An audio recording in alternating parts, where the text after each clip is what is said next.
خانہ کعبہ کی تعمیر کے 40 سال بعد حضرت آدم علیہ السلام یا آپ کے اولاد میں سے کسی نے بیت المقدس یعنی مسجد اقصیٰ جہاں پر بنی ہوئی ہے اس کی بنیاد رکھی۔ اب یہ سلسلہ چلتا چلتا حضرت داؤد علیہ السلام تک پہنچتا ہے۔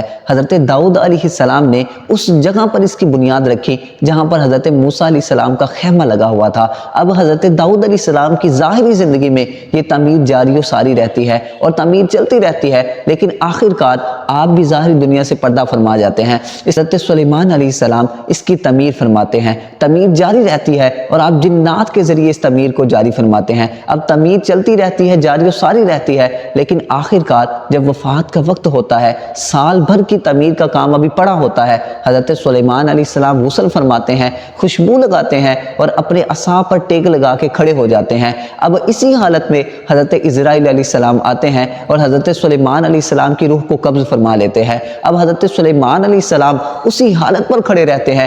اللہ تعالیٰ کی کرنی یہ ہوئی کہ جنات یہ سمجھتے ہیں کہ حضرت سلیمان علیہ السلام ظاہری حیات کے ساتھ ویسے ہی ہیں اور آپ ابھی دنیا فانی سے کوچ کر کے نہیں گئے، لیکن حقیقی طور پہ دیکھا جائے تو آپ دنیا فانی سے کوچ کر گئے تھے۔ اب سال بھر کی تعمیر اسی طرح جاری و ساری رہتی ہے۔ پہلے تو جنات کو موقع مل جاتا تھا تعمیر چھوڑ کے آرام کرنے کا، کیونکہ حضرت سلیمان علیہ السلام آرام کرنے چلے جاتے تھے، لیکن آخر کار وہ لمحہ آتا ہے کہ جب تعمیر مکمل ہونی ہوتی ہے، حضرت سلیمان علیہ السلام جس لکڑی پر، جس عصا پر ٹیک لگا کے کھڑے ہوتے ہیں، اس کو دیمک کھا لیتی ہے، اور دیمک کھانے کی وجہ سے حضرت سلیمان علیہ السلام اسی لمحے میں اپنے جسم مبارک کے ساتھ زمین پر تشریف لے آتے ہیں۔ اب وہ دن ایسا ہوتا ہے کہ جس میں تعمیر بھی مکمل ہو جاتی ہے اور حضرت سلیمان علیہ السلام کے بارے میں لوگوں کو اور جنات کو پتہ چل جاتا ہے کہ آپ دنیا فانی سے ظاہری طور پہ کوچ کر گئے ہیں۔ اب یہ ایسا ہمارا قبلہ اول ہے، وہ بیت المقدس ہے کہ جہاں پر انبیاء نے نمازیں ادا فرمائی، اور سب سے بڑی بات یہ ہے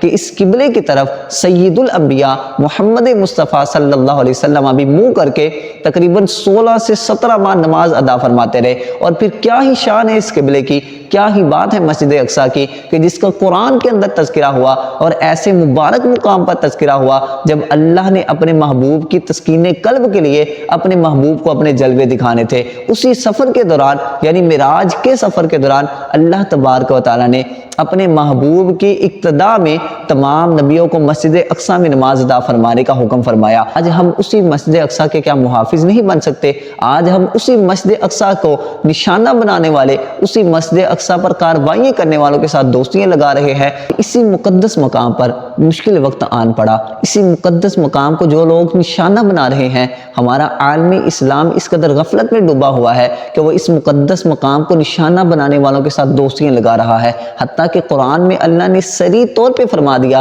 وَلَن تَرْضَىٰ عَنْكَ الْيَهُودُ وَلَا النَّصَارَىٰ حَتَّىٰ تَتَّبِعَ مِلَّتَهُمْ۔ اللہ نے فرما دیا یہ لوگ تم سے راضی ہو ہی نہیں سکتے، یہ جتنے کافر ہیں یہ تمہارے مخالف ہی رہیں گے، یہ دشمن ہی رہیں گے، یہ اسلام کے ہی مخالف رہیں گے، پروپیگنڈے کرتے رہیں گے، لیکن اس کے باوجود بھی ہماری عقلوں پہ پردہ پڑ چکا ہے۔ ہم انہی لوگوں سے دوستیاں لگاتے ہیں۔ کیا یہ دوستی ہمیں قبر میں کام آئیں گی؟ کہ جب سوال کیا جائے گا کہ قبلہ اول پر یہ چیزیں ہو رہی تھی، یہ مظالم ہو رہے تھے، تم لوگ کہاں پر تھے؟ تو یہ لوگ یہ جواب دیں گے کہ ہم دنیا کی غفلت میں ڈوبے ہوئے تھے، ہم اپنی دوستیوں کو بچانے میں ڈوبے ہوئے تھے، ہم ڈالرز کمانے میں ڈوبے ہوئے تھے۔ تو اللہ اور اس کے رسول کو بھی جواب دہ ہونا ہے، اللہ اور اس کے رسول کو بھی منہ دکھانا ہے۔ تو وہ کام کیجئے کہ جو کل کلاں کو قبر میں کام آئے، اللہ اور رسول کے سامنے سرخرو کر دے۔ اللہ ہم سب کو مسجد اقصیٰ کی حفاظت کرنے، اور حفاظت نہیں کر سکتے تو کم از کم جو لوگ اس کو نشانہ بنا رہے ہیں، دل میں نفرت ان سے رکھنے کی توفیق عطا فرمائے۔ آمین بجاہ النبی الامین صلی اللہ علیہ وسلم۔